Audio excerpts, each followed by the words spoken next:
The second chapter of the encyclical focuses on the cornerstone of the social doctrine of the Church, presenting them as a living wisdom necessary to guide humanity in the era of artificial intelligence and of major technological transformation.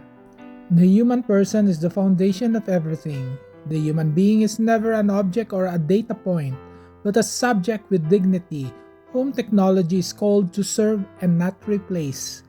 AI and technology in this digital age must serve the common good, including the right to access technology and protect personal data. The goods of the earth, including digital goods and innovation, belongs to everyone. Profit cannot be the only criterion. Innovation must reduce inequalities, not increase them.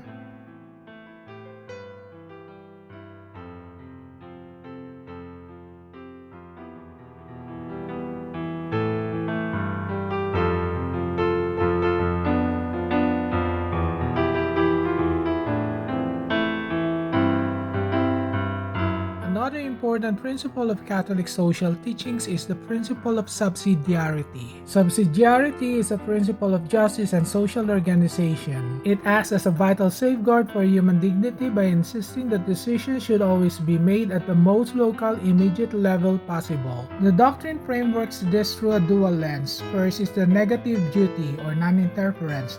Higher level authorities must not step in and take over responsibilities that individuals, families, or local communities can handle perfectly well on their own. Doing so breeds dependency and stifles the unique freedom and creativity. The second is the positive duty.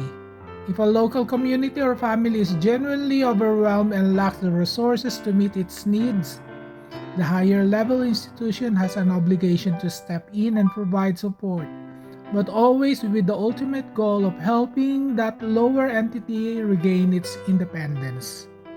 This principle of subsidiarity draws its inspiration from the early church.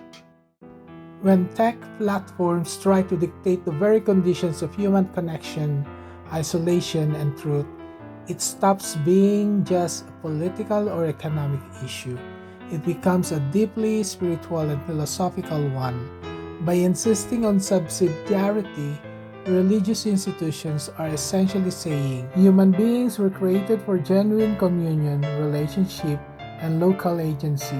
We cannot allow an algorithm in Silicon Valley to unilaterally decide how a family interacts, how a local business survives, or how truth is defined. We must build forms of cooperation that respect the various levels of the global community and make them jointly responsible for the common good.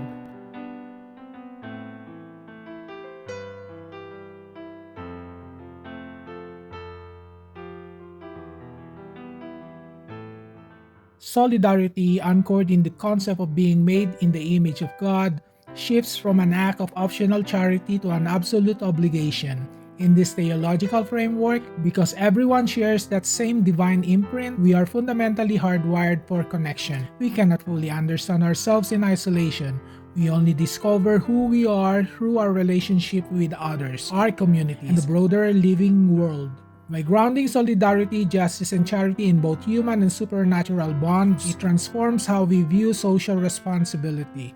Justice ceases just about following legal rules. It becomes about honoring the inherent dignity of another person as a sibling in creation. Charity is rescued from being a top-down act of pity and is restored to its original meaning, caritas, a radical sacrificial love among equals. Solidarity becomes a living recognition of interdependence.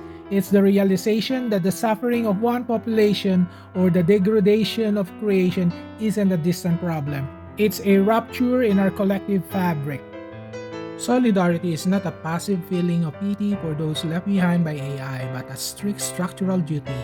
It is the moral obligation to ensure that the digital architecture we build mirrors a human-centered community rather than a cold, profit-driven machine. The encyclical argues here that because the digital era has bound us together structurally, our ethical response must be equally structural, transforming passive connection into intentional communal safeguards. There is this concept of the digital ecosystem, which is tied to solidarity and the foundational idea of intergenerational justice. The Pope makes a direct intentional leap from the environmental teachings of Laudato Si to the digital realm. He argues that the digital space is a shared environment, a global commons.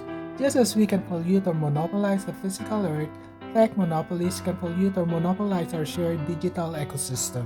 Paragraph 76 expands this obligation to protect the planet for future generations to the digital architecture, since what we build today will dictate the boundaries of human freedom, privacy, and societal equity for decades to come. While solidarity provides the relational framework ensuring that technology remains firmly at the service of humanity, such as preserving human agency, safeguarding local involvement or subsidiarity, and protecting our common home, social justice provides the structural equity, ensuring everyone has access and protection. If an AI system acts to lock marginalized communities out of opportunities, it created a structural sin that must be dismantled. Under Catholic social teaching, standing by while an automated system systematically disadvantages a marginalized community, it isn't just a technical oversight. It is a failure of solidarity and a structural sin that society has a moral duty to actively reform.